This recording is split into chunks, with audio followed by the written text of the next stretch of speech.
ايوه ذكرت.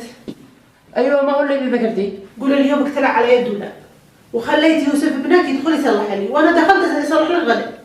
قصدك يوسف شل الذهب؟ ما توقعش. ابليس يلعب على كم منهم.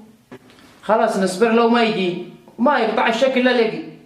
هي بصير اليوم حين ابنك نشتيه ما عاد جاش، اتاخر اليوم بصير كم قضيه الساعه يعلم الله عينه وان بيلعب بالزلط حق الذهب. كيفك يا ابا؟ وين انت لسه؟ ما غير يا ابا قلنا تمشي معانا واصحابي. تتمشي مع اصحابك ولا تبيع الذهب؟ اي ذهب؟ الذهب اللي شليته من غرفة خالتك. يا ابا انا ما دخلت بالذهب، انا دخلت اسبر لها الدولار، صيحت لي قالت لي جي سبر لي وانا دخلت. خرج الذهب احسن لك. يا ابا اي ذهب مالك؟ بدك بترفع صوتك يا سارق. غبني على التربية. يلا اخرج من بيتي مقلع.